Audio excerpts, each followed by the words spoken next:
How Samsung copied Apple and got away with it.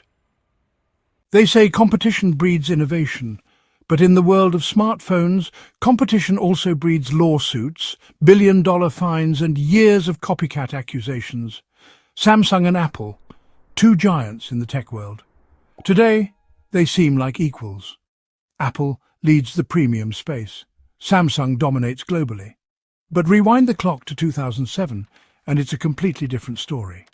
When Steve Jobs walked on stage and introduced the first iPhone, he wasn't just launching a new product.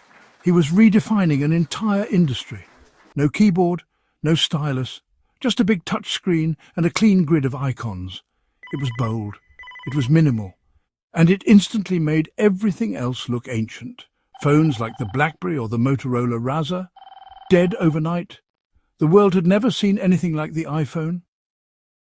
Except a few months later we kind of did, from Samsung. See, at the time Samsung was already a major electronics player.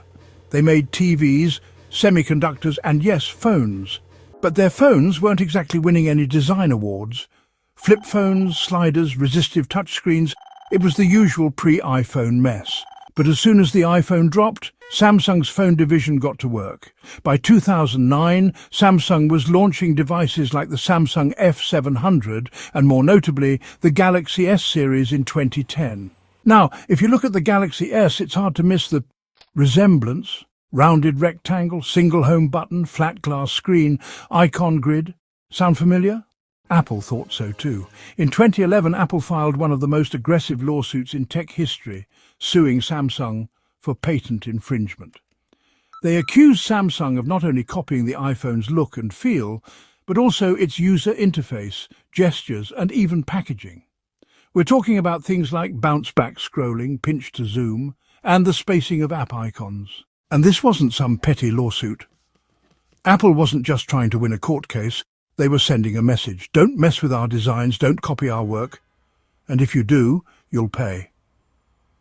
Samsung, of course, denied everything. They argued that Apple didn't invent rectangles, touchscreens, or icons. They claimed that many of Apple's patents were too broad and obvious. And they pushed back with their own lawsuits in other countries, setting the stage for a global courtroom war. Meanwhile, both companies were still doing business with each other. In a weird twist, while Apple was suing Samsung for copying the iPhone, they were also buying parts for the iPhone from Samsung, like processors and displays. It was the most awkward frenemy relationship in tech. In 2012, Apple won big. A California jury awarded them over $1 billion in damages. The court said yes, Samsung had infringed on Apple's design patents. It felt like a major win. Apple fans were celebrating and the message was clear. You can't just clone the iPhone and walk away. But Samsung didn't exactly walk away. They ran with the market. Despite the lawsuit, Samsung's phones kept getting better. They started launching devices with bigger screens, OLED displays, better cameras, and new features like multitasking and stylus support. By 2013, Samsung was the #1 smartphone maker in the world, and Apple still fighting the legal battle. Samsung appealed the decision. The billion-dollar fine bounced around in the courts for years. Parts of the ruling were reversed, damages were reduced. Eventually, in 2018, 7 years later, Apple and Samsung reached a settlement. The final number? Around $539 million, still a lot of money. But by then, Samsung had sold hundreds of millions of phones. In other words, the damage was done. Here's the wild part. While Apple spent years trying to protect their designs, the smartphone world moved on. Big screens, edge-to-edge displays, thinner bezels, camera bumps, notches, all of it became the norm, and in many ways, Samsung started leading the design trends. Look at the Galaxy Note series. When they launched it in 2011, people mocked the size.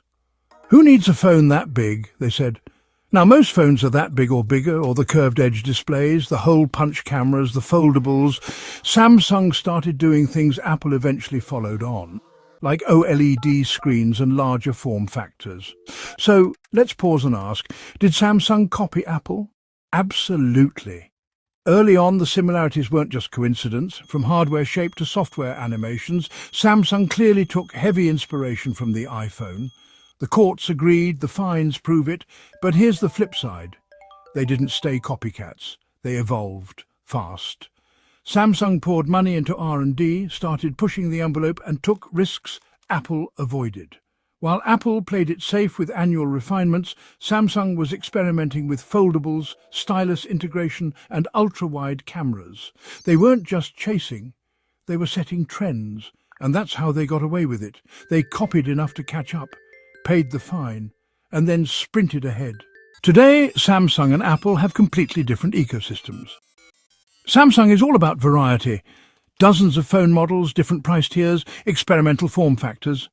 Apple is more streamlined, focused on the experience, tight integration and brand consistency. But both companies influence each other. Apple added bigger phones after Samsung's success with the Note. Samsung copied MagSafe and ecosystem syncing after Apple nailed continuity. It's not a war anymore, it's a cycle of innovation. And yeah, some occasional borrowing. At the end of the day, Samsung did copy Apple, that's a fact. But they also took that head start and built something of their own. They didn't just get away with it, they turned it into a winning strategy. And now, you might be watching this video on a Samsung phone, or maybe you're wearing a Galaxy Watch, or maybe you're still rocking an iPhone. But don't be surprised if your next favorite feature shows up on a Samsung first. Because in tech, the line between copying and leading is thinner than ever.